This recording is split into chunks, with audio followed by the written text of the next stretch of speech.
یہ قصہ ہے شیطان کے دردناک انجام کا۔ ایک لمحہ ایسا آئے گا جب اس کا سامنا ملک الموت سے ہوگا۔ وہ زمین پر بھاگے گا، آسمانوں کی وسعتوں میں دوڑے گا، تاریکیوں میں چھپنے کی کوشش کرے گا، مگر تقدیر نے اسے گھسیٹ کر اس مقام تک پہنچا دیا جس سے وہ ساری زندگی بچتا رہا تھا۔ حضرت آدم علیہ السلام کی قبر کے پاس، اس ہستی کی مزار پر جسے سجدہ کرنے سے اس نے انکار کیا تھا، اور وہیں اس کی کہانی اپنے اختتام کو پہنچے گی۔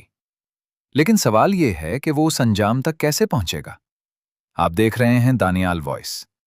آج کی اس ویڈیو میں ہم یہ جاننے کی کوشش کریں گے کہ ابلیس حضرت موسیٰ علیہ السلام کے پاس کیوں گیا، اور حضرت موسیٰ علیہ السلام کے وصال کے بعد بھی شیطان ان کی قبر کی تلاش میں کیوں سرگرداں رہا۔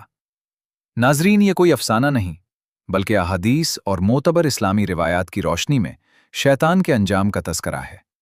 اگر آپ اس طرح کی ویڈیوز پسند کرتے ہیں تو چینل کو سبسکرائب کریں، کمنٹس میں بتائیں کہ آپ کس ملک سے دیکھ رہے ہیں، اور ویڈیو کو ضرور لائک کریں۔ ناظرین، انسان کی تخلیق سے بہت پہلے زمین اپنی موجودہ صورت میں نہیں تھی۔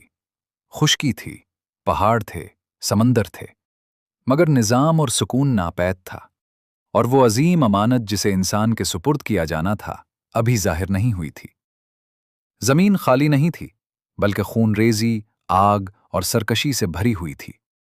اسلامی روایات کے مطابق جب اللہ تعالیٰ نے انسانوں کے لیے زمین کو سنوارنے کا ارادہ فرمایا، اس سے پہلے بھی وہاں مخلوقات آباد تھیں۔ ان میں سب سے قدیم مخلوق جنات کی تھی۔ جنات آگ کے شعلے سے پیدا کیے گئے، وہی مخلوق جسے آج ہم جن کہتے ہیں۔ شکل و صورت میں وہ انسانوں سے مختلف تھے، مگر عقل، ارادہ اور اختیار میں انہیں بھی آزمائش دی گئی تھی۔ ان پر بھی احکام نازل ہوئے، انہیں بھی پرکھا گیا، اور ان کے اعمال کا حساب بھی مقرر تھا۔ جنات کی نسلیں زمین کے کونے کونے تک پھیل گئیں۔ بلند پہاڑوں کی چوٹیوں سے لے کر سمندروں کی تہوں تک ان کا بسیرا تھا۔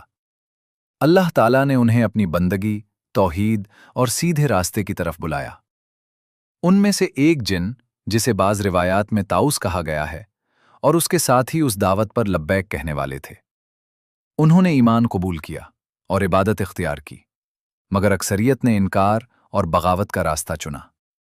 بعض روایات جنہیں ابن عربی سے منسوب کیا جاتا ہے، بیان کرتی ہیں کہ ہزاروں برس تک جنات مختلف خطوں میں عبادت کرتے رہے، لیکن وقت گزرنے کے ساتھ تکبر نے ان کے دلوں میں جگہ بنا لی۔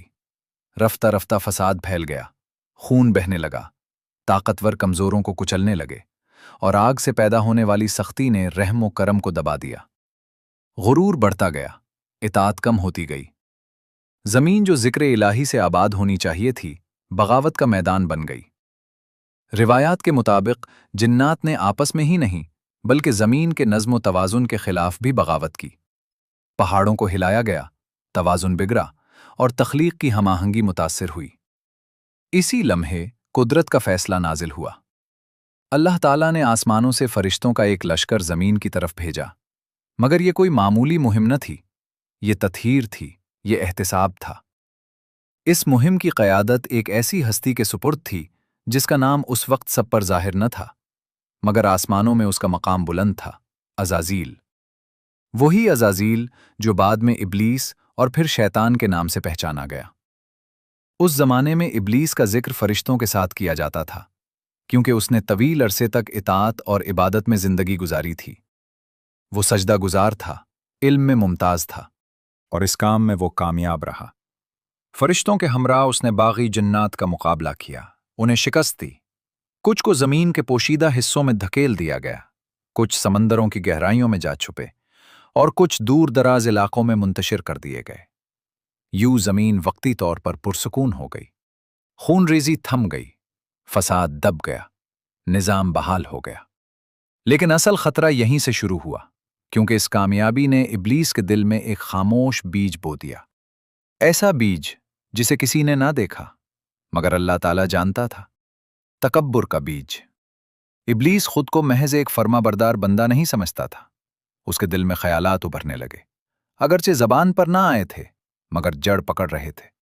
میں نے کامیابی حاصل کی، میں نے زمین کو پاک کیا، میں برتر ہوں۔ ظاہری اطاعت باقی تھی، مگر اخلاص میں دراڑ پڑ چکی تھی۔ یہی وجہ ہے کہ انسان کی تخلیق کوئی اتفاقی واقعہ نہ تھی۔